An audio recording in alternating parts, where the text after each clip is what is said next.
Hi everyone, thanks for stopping by. My name's Gavin and welcome to this brand new channel.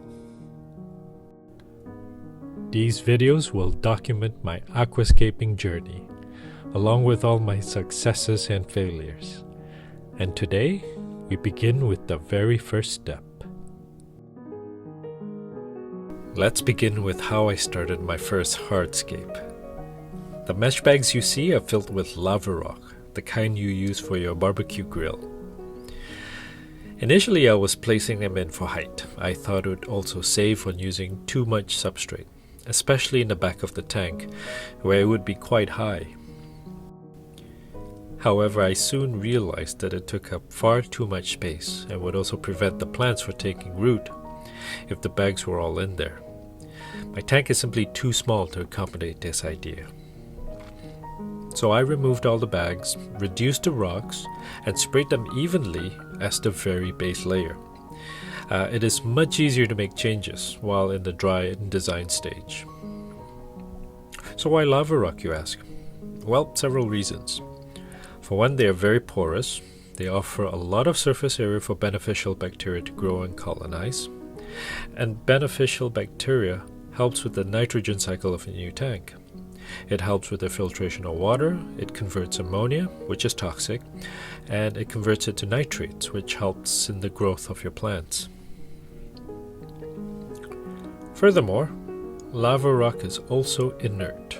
It does not react with the water to increase or decrease pH, unlike the very popular Sirius stone, which can harden the water over time.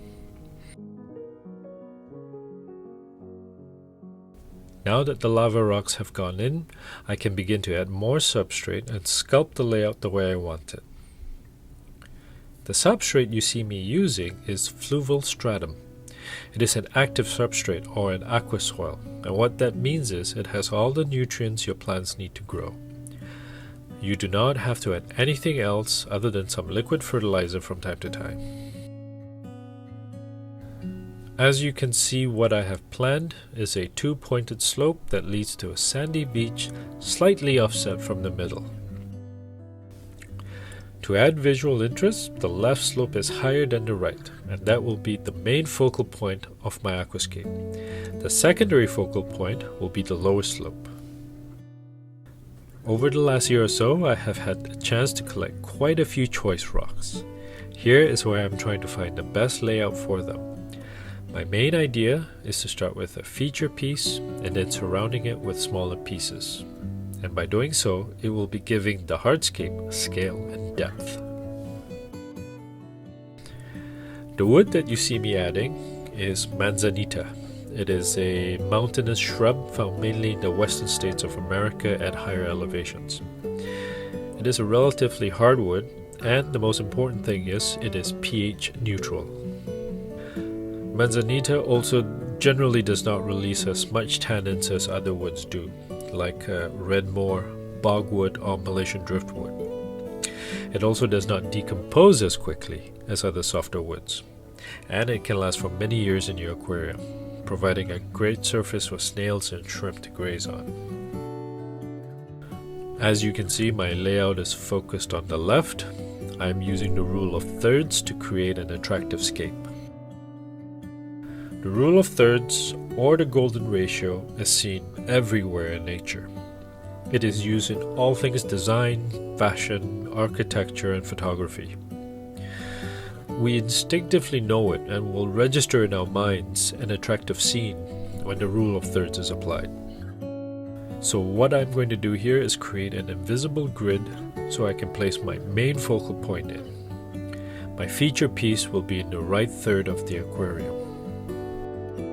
As you can see, I have two focal points. So the primary point is in the left quadrant, with the tops of the branches in the upper 2/3, and the secondary point is in the right quadrant, with the top of the rock in the lower 1/3. Now that the general idea of the scape is done, and I know how I want the layout to look like, I'm going to super glue the wood together. Yes, super glue is used extensively in aquascaping, as it does not react with water or leach chemicals. It is aquarium safe, And furthermore, it also cures quickly when placed in water. But do make sure you get the right kind of super glue. The most popular one that people use is Gorilla Glue Gel or cyanoacrylate. You can get this from virtually any hardware store.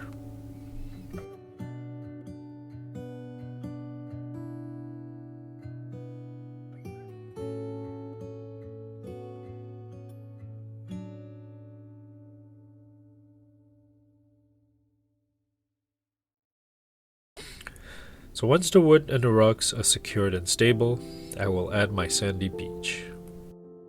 The sand I'm using is made by the company called Carib Sea, like Caribbean Sea, and it is specifically called Supernatural Sunset Gold. That's quite a mouthful.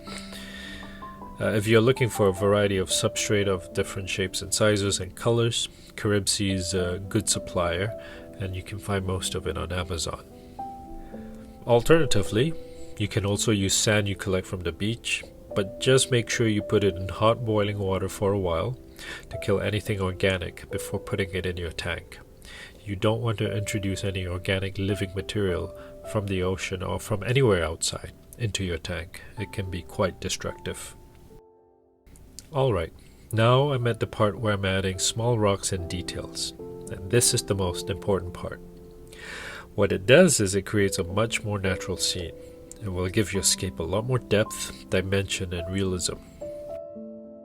If you have ever made scaled model dioramas, you know how important all the little details are. It really helps take your mind into the scene that you are trying to create. And this is the essence we are trying to capture here, creating a slice of nature in a glass water box. So, that's it for part 1. I hope you found this video informative. But before I go, I'm curious. How many of you discovered aquascaping and started your aquariums during lockdown? And was there a particular style or design that inspired you?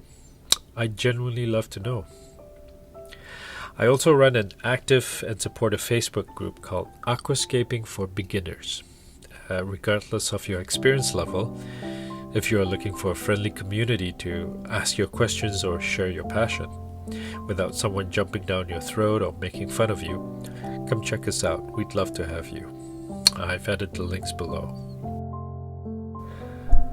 So thank you once again. If you enjoyed this, consider subscribing and leaving a like. And see you in the next video. Cheers everyone.